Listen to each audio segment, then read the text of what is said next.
નમસ્કાર,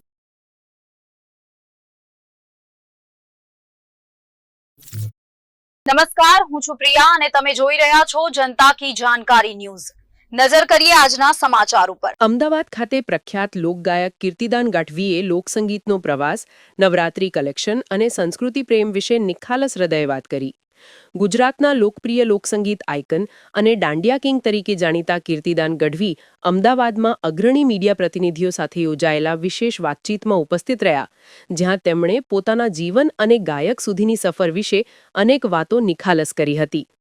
આ પ્રસંગે તેમના સંગીત પ્રવાસ અને આવનારી યોજનાઓ અંગે ઊંડાણપૂર્વક ચર્ચા કરવામાં આવી।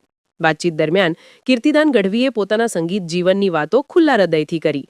કઈ રીતે ગામડાના નાના ડાયરાઓથી શરૂઆત કરીને નવરાત્રીના વિશાળ ગરબા મંચો સુધીનો સફર અને અંતે ગુજરાતી લોકસંગીતને આંતરરાષ્ટ્રીય સ્તરે પહોંચાડવાની સિદ્ધિ વિશે વાતચીત કરી હતી।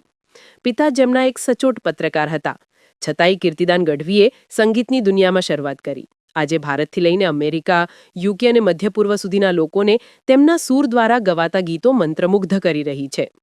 કીર્તિદાન માટે નવરાત્રી તેમના હૃદયની સૌથી નજીક છે, કારણ કે તે તેમને સીધા ગુજરાતના લોકો સાથે સંગીત, તાલ અને ભક્તિ દ્વારા જોડે છે।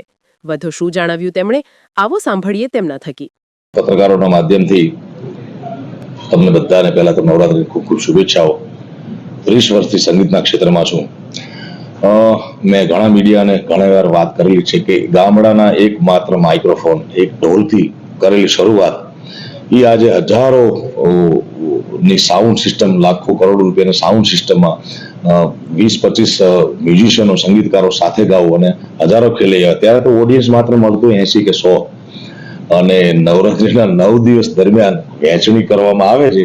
વહેંચણ એમાં કોઈ ટબુડી મળે કે કોઈ કીટલી મળે કે કોઈ સ્ટીલનો ગ્લાસ મળે, એ આનંદ એક અનેરો હતો। અહીંયાથી શરૂઆત કરેલી અને આ 30 વર્ષના પડાવ પછી હજારોની સંખ્યામાં લોકોનો પ્રેમ મળ્યો છે। લોકો ખેલેઓ માના ગરબા સાંભળી, આપણી સંસ્કૃતિના ગીતો સાંભળી રાજી થતા હોય છે। એમના આશીર્વાદ પ્રાપ્ત કરવાનો અવસર માતાજીને પ્રાર્થના કરું કે આવો પ્રેમ અવિરત મળતો રહે।